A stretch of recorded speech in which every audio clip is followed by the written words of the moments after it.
Hey, happy Wednesday, April 22nd. So today we're going to be working on lesson 7.10. So you need your journal and we'll be on page 243. So while you're picking up your journal, I'm going to go ahead and get our page on the screen so that you can go along with me. And here it comes. All right, so page 243. We are working again with equivalent fractions. Now remember, equivalent means the same. So let's take a peek. It says name a fraction that is equivalent to 2/3. You may use your fraction tools to help you. So you have these fraction strips at home. You're welcome to pull those out. So we're trying to figure out that what 2/3 is equal to. So let's take a look. Show that your number sentence is true with number lines, fraction strips, and fraction circle pieces. Sketch pictures below to show what you did. So we have two number lines here, and we're going to be taking a peek at how we can make some equivalent fractions. So the first thing that we should do is we should find 2/3 on this number line.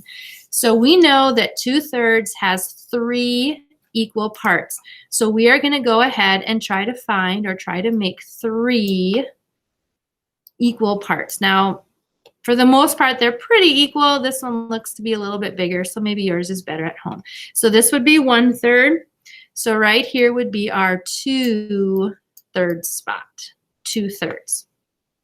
Okay, so now when we are at home, if you remember what we talked about, we do the same thing to the numerator that we do to the denominator.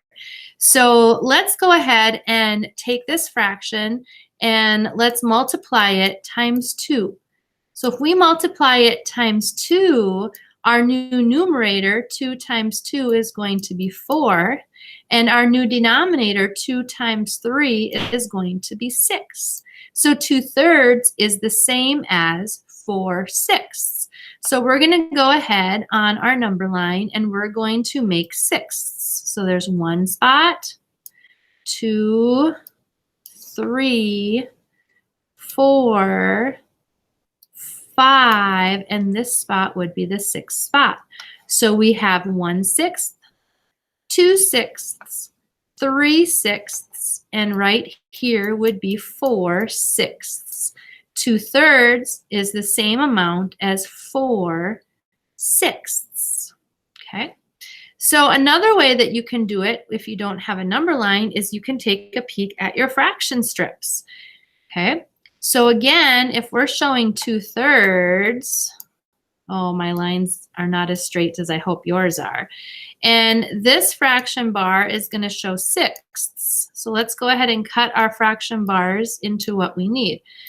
So this one is showing 2/3. So I'm going to go ahead and have some fun with this. I'm going to change up my colors. And if you have some colors at home, I hope that you do the same.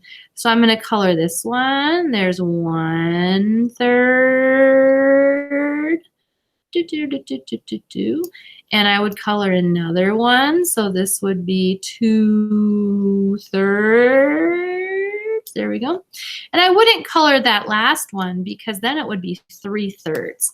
So if I take a peek and I write my fractions on here, here's 1/3, here's another 1/3, and this would be yet another 1/3. Now notice I've colored in 2. 1, 2, 2/3. All right, now looking down here at the bottom, I'll pick another color. So we had the fraction 4/6. So I'm going to color in 1/6, 2/6. Hopefully you're coloring in better than me. 3/6.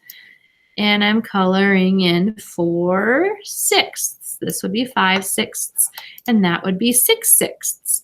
Okay, so I have colored in 4/6, 1/6, 2/6, 3/6, and 4/6. You're going to notice that just like up here on the number line, when we use the fraction strips or fraction bars, once again, they are the same.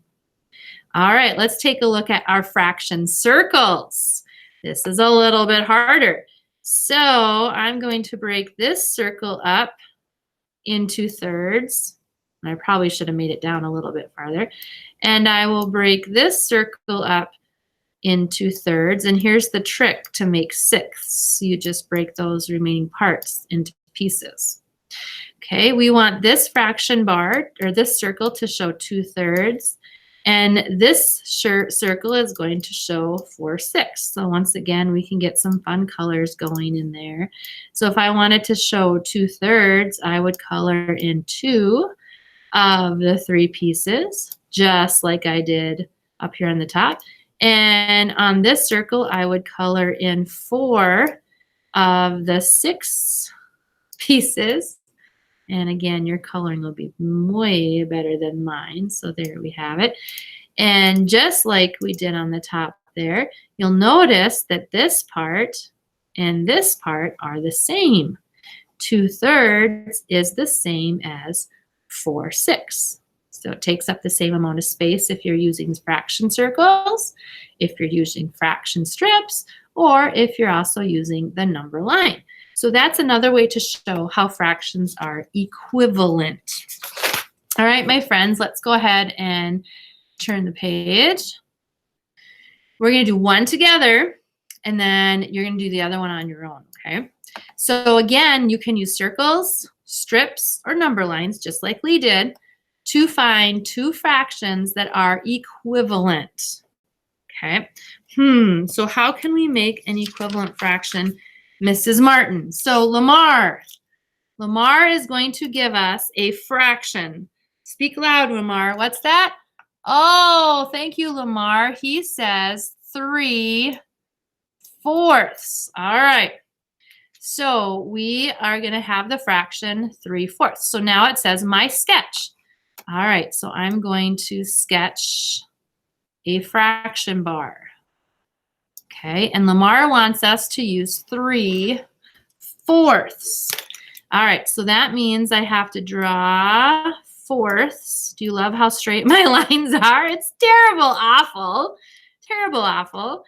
Okay, anyway, we're not judging, no judging here. We are going to show 3/4. So I am going to color in 1/4. And I'm going to color in 2/4. And I'm going to lastly color in 3/4. Now, to make this a little easier, I'm going to go ahead and write it in here. So there's 1/4, there's 2/4, and there's another 4th. So that fraction strip shows 3/4, just like Lamar asked us to do. All right, Rory. So we need to figure out what is the same as 3/4. Now remember, what you do to the top, we're going to do to the bottom. But because it wants us to show in fraction bar, ooh, that was a way better straight line, wasn't it? I shouldn't have spoke too soon. Making you laugh today a little bit. Okay, Rory, what do you want to do to the numerator and the denominator? What should we multiply it by? Speak up, Rory, I'm getting old. Louder, Rory, louder. Oh, she wants to multiply it by 2. So we're going to take our 3/4 and we're going to multiply it by 2. So 2 times 3 is 6. And 2 times 4 is 8. So that means that 3/4 is the same as 6/8. So let's go ahead and show that. So that means I have to make my fraction bar down here 8ths. All right, so there's 4, 5, 6, 7, and 8ths. So this fraction bar is going to show 6/8. So I'm going to go ahead and pick out a fun color. And this would be 1/8, 2/8, 3/8, 4/8, 5/8, and 6/8. So I have just made 6/8. There's 1, there's 2, there's 3, 4, 5, and 6. Notice how they take up about the same amount of space. If I were a good drawer, that is, or an artist. Now the key here, my friends, what you do to the top, you have to do to the bottom. Now, Rory picked 2, but we could have picked 3, we could have picked 4, we could have even have picked 10. No matter what you would have picked, the area would have been the same as long as you do to the top what you do to the bottom. All right, my friends, now it is your turn. I want you to pick out a fraction, and you're going to make a fraction strip. You could use a circle or you could use a number line. Strips are probably the easiest, but you do whatever you want. So you have to have one sketch and then figure out what you're going to do to it to make it the same. Now, I just noticed that this says greater than. Let's cross that out. We want to make it the same. We want to make it equal today. All right, so what you do to the top, you do to the bottom. That's it. That's our lesson today. Super easy. Equivalent fractions. We're getting better and better and better by the minute. So good luck, and tomorrow we'll take a peek at math boxes. See you tomorrow.